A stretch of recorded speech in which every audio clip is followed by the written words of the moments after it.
थर्टल park bench number था। शाम ढल रही थी। सूरज ऑरेंज होकर धीरे धीरे पेड़ों के पीछे छुप रहा था।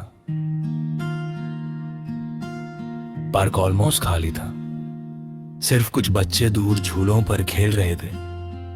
मैं अपनी यूजुअल जगह पर बैठा था, पार्क बेंच नंबर 2। रिटायरमेंट के बाद यह बेंच मेरी रूटीन बन चुकी थी।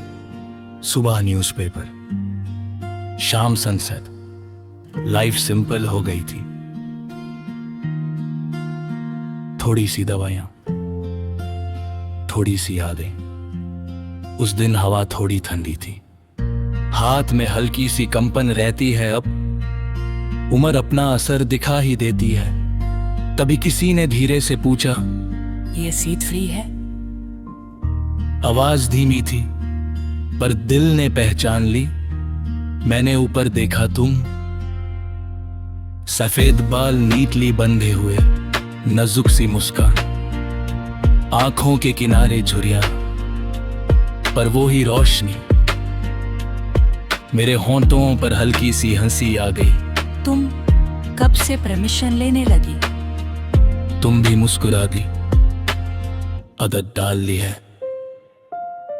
तुम मेरे पास बैठ गई, दोनों के बीच एक रिस्पेक्टफुल सा डिस्टेंस, पर हवा में फैमिलियरिटी थी। कैसे हो? तुमने पूछा। जिंदा हूं, मैंने मजाक में कहा। तुम, मैं भी। हम दोनों हंस पड़े। इस उम्र में सवाल कम और समझ ज्यादा होती है। शाम और गहरी हो रही थी। पैदों से पट्टे हल्की सी आवाज के साथ गिर रहे थे। याद है? तुमने धीरे से शुरू किया। हम बीच के थे जब लास्ट बार फाइट हुई थी। याद है? मैंने सीधा जवाब दिया। लगता था दुनिया खत्म हो गई। तुमने सिर हिला दिया। ड्रामा कितना था हम में। ईगो ज्यादा था। मैंने करेक्ट किया। तुमने मेरी तरफ देखा। रिग्रेट होता है? मैं थोड़ी देर चुप रहा। इस सवाल का आंसर सालों पहले रेडी था। पहले होता था। मैंने सच बोला, अब नहीं। क्यों? क्योंकि अगर हम साथ रहते तो शायद इतना ग्रो नहीं करते। तुम्हारी आंखों में हल्का सा सुकून था। मैंने तुम्हें कभी ब्लेम नहीं किया। तुमने धीरे से कहा। मैंने भी नहीं। मैंने तुरंत जवाब दिया, सच था।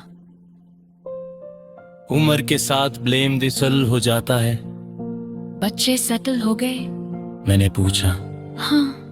तुमने स्माइल के साथ कहा, मीरा अब खुद माँ बनने वाली है।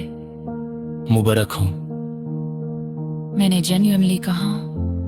हया, कनाडा शिफ्ट हो गया। कभी कभी वीडियो कॉल कर लेता है। तुमने मेरे साथ हल्की सी सांस ली। जिंदगी का सर्कल कंप्लीट हो रहा था। शाम का सूरज ऑलमोस्ट छुप चुका था। स्काई पिंक से पर्पल हो रहा था। तुम्हें पता है, तुमने धीरे से कहा। मैं कभी कभी सोचती हूँ, अगर हम साथ रहते तो। मैं मुस्कुराया। फिर शायद आज भी इसी बेंच पर लग रहे होते। तुम जोर से हंसी। वो हंसी अब धीमी हो चुकी थी, पर फैक्ट वही था। तुम अब भी वैसे ही हो। तुमने कहा। मैंने सिर हिला दिया। अब मैं जल्दी माफ कर देता। तुमने मेरी तरफ देखा। मैं भी। हवा थोड़ी और ठंडी हो गई। मैंने जैकेट थोड़ा टाइट किया। तुमने धीरे से अपना हाथ बेंच पर रखा, मैंने इंस्टिंक्टिवली अपना हाथ पास रख दिया। फिंगर्स टच नहीं हुई पर वार्म फील हुई। लाइफ पूरी नहीं थी, तुमने सॉफ्टली कहा। बस डिफरेंट थी, मैंने ऐड किया। हम दोनों ने सामने देखा, दो छोटे बच्चे साइकिल चला रहे थे, उनकी लाफ्टर हवा में गूंज रही थी। कभी कभी लगता है हमारी कहानी उन जैसी सिंपल हो सकती थी। तुमने कहा सिंपल कहानियां याद नहीं रहती, मैंने धीरे से कहा। हमारी याद रहेगी। तुम चुप हो गई, फिर हल्की सी आवाज में बोली, थैंक यू। किस लिए? मुझे अच्छा इंसान बनाने के लिए। मेरी आंखों में हल्का सा पानी आ गया। इस उम्र में आंसू इजीली आ जाते हैं। तुम पहले भी अच्छी थी, मैंने कहा।